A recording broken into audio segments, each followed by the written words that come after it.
Assalamualaikum warahmatullahi wabarakatuh. Apa kabar semuanya?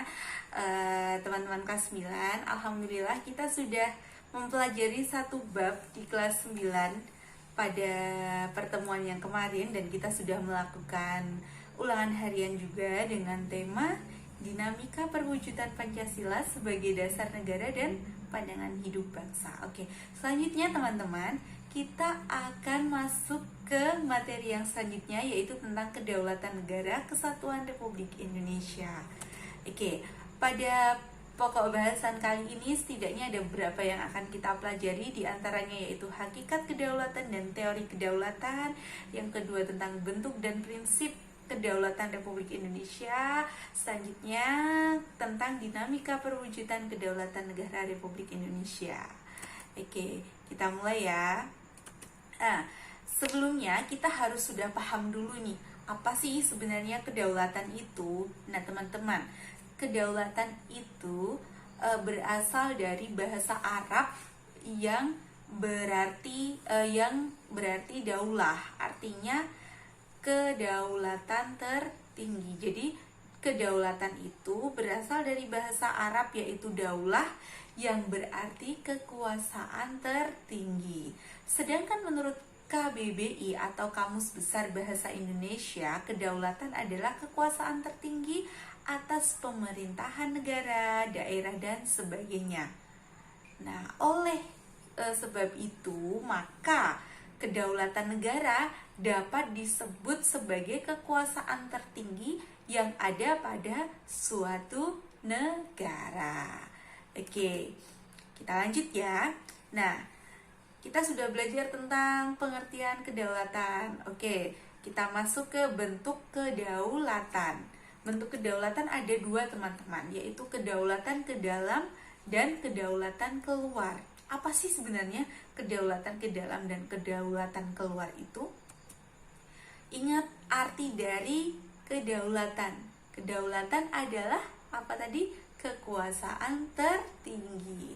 Nah, kedaulatan ke dalam itu dapat diartikan sebagai kekuasaan tertinggi suatu negara untuk mengatur semua yang ada di dalam negaranya, termasuk sumber daya manusianya, termasuk sumber daya alamnya, termasuk bagaimana suatu negara itu mau membuat peraturan perundang-undangan, mau mengelola sumber daya alamnya. Itu dinamakan sebagai kedaulatan negara secara ke dalam atau kedaulatan ke dalam. Nah, sedangkan kedaulatan keluar artinya adalah kekuasaan tertinggi suatu negara untuk melakukan hubungan dengan negara lain. Misal nih, contoh, membuat perjanjian, baik perjanjian bilateral atau perjanjian multilateral. Oke, seperti itu ya teman-teman ya. Ingat ada dua bentuk kedaulatan, yaitu pertama kedaulatan ke dalam dan kedua kedaulatan ke keluar. Oke, kalau sudah paham, kita akan lanjut lagi ke sifat-sifat kedaulatan. Oke, sifat-sifat kedaulatan ini menurut Jean Bodin itu ada 4, teman-teman, yaitu permanen, asli, bulat, dan tak terbatas. Oke, bisa dilihat ya di slide di atas ini, bisa dibaca juga kedaulatan, sifat kedaulatan permanen, asli, bulat, dan tak terbatas itu artinya seperti apa ya. Silahkan dibaca dulu teman-teman. Nanti akan Bu Ami beri kuis untuk kalian jawab dan kalian kerjakan di rumah. Oke, next ya teman-teman ya.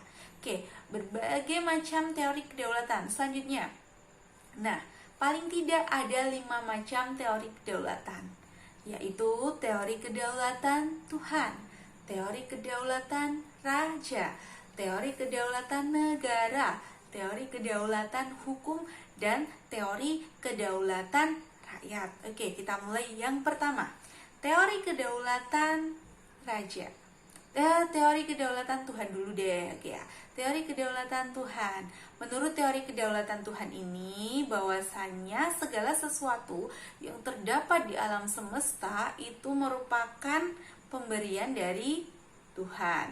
Nah, kedaulatan dalam suatu negara yang dilaksanakan oleh suatu pemerintahan negara juga berasal dari Tuhan.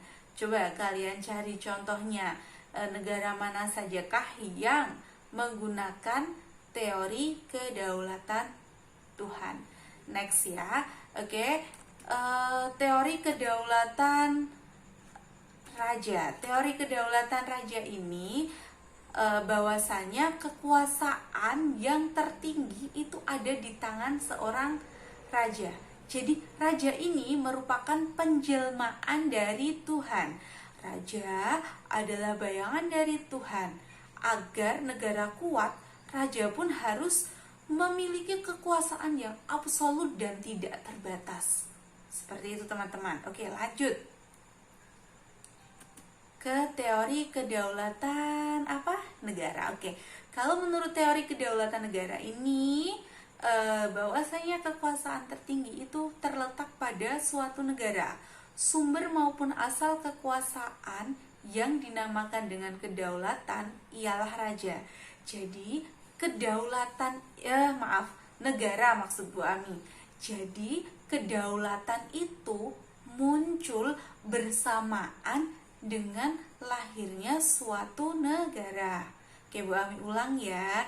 Jadi kedaulatan itu muncul bersamaan dengan munculnya suatu negara. Oke, yang selanjutnya adalah teori kedaulatan hukum. Menurut teori kedaulatan hukum, kekuasaan tertinggi dalam suatu negara terletak pada hukum. Hal tersebut berartikan bahwa yang berdaulat ialah suatu lembaga atau orang yang berwenang mengeluarkan suatu produk hukum. Seperti itu teman-teman. Yang selanjutnya yaitu teori kedaulatan rakyat. Nah, teori ini menyatakan bahwa kekuasaan tertinggi itu berada di tangan rakyat. Seperti itu teman-teman.